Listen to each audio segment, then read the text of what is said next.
ধর্ম বিকিয়ে চলছে বিজেপি। ধর্ম ছাড়া বিজেপির মধ্যে কি আছে? মানুষের জন্য কোনো কথাই চিন্তা করে না এরা। বর্ধমান পূর্ব লোকসভা কেন্দ্রের বিজেপি প্রার্থী অসীম সরকারের মন্তব্য প্রসঙ্গে এই দিন সোমবার পূর্বস্থলী 1 নম্বর ব্লকের বকপুর পঞ্চায়েতের অন্তর্গত রাজীবপুর এলাকায় এসে বললেন পূর্ব বর্ধমানের বাম প্রার্থী নীরব খা। উল্লেখ্য, চড়কের দিন কালনা কৃষ্ণদেবপুর এলাকায় এসে বিজেপি প্রার্থী অসীম সরকার বামেদের তীব্র কটাক্ষ করে। বামফ্রন্ট কখনো ধর্ম মানে না, একমাত্র ধর্মবিরোধী দল হচ্ছে বামফ্রন্ট।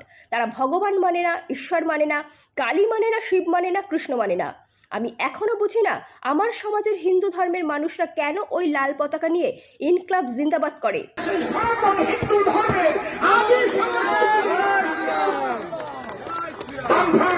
কখনো ধর্ম মানে না, একমাত্র ধর্ম বিরোধী দল হচ্ছে বামফ্রন্ট। আত্মা মানে না, ভগবান মানে না, ঈশ্বর মানে না, শিব মানে না, কালী মানে না, কৃষ্ণ মানে না। আমি এখনো বুঝি না যে আমার সমাজের হিন্দু ধর্মের মানুষ এখনো লাল পতাকা নিয়ে ইনকলাব জিন্দাবাদ কয় কেন? হিন্দু সনাতন ধর্মের একটা মানুষকেও বামফ্রন্ট করা উচিত নয়, এমনই প্রতিক্রিয়া দিয়েছিলেন। এরপরই সোমবার এমন জানালেন বাম প্রার্থী নীরব খা। আজকে এই বকপুর অঞ্চলে আমরা সারাদিন প্রচার করব এবং এই অঞ্চলে যেটা সমস্যা সেটা হচ্ছে ধরুন এই যে কৃষকের ফসলের যে দাম, মানে ধানের দাম নেই অথচ সারের দাম বেড়ে গেছে প্রচুর, পেঁয়াজের সেই পরিমাণ দাম পায়নি, ফলে এটা একটা ব্যাপক সমস্যা।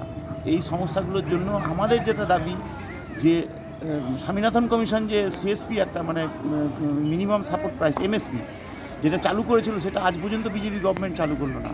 দ্বিতীয় সমস্যা এলাকার পরিযায়ী শ্রমিক, রাজ্যে শিল্প না হলে এই পরিযায়ী শ্রমিকের সংখ্যা কোনো মতেই কমবে না এবং তারা হচ্ছে সেখানে গিয়ে তাদের যা জীবন ধারণের অবস্থা, হ্যাঁ কোনো মতে সেখানে তাদের সংসার চলছে, ঠিকঠাক মাইনেপত্রও পায় না, এইসব নিয়েই মোটামুটি আলোচনা আনছি।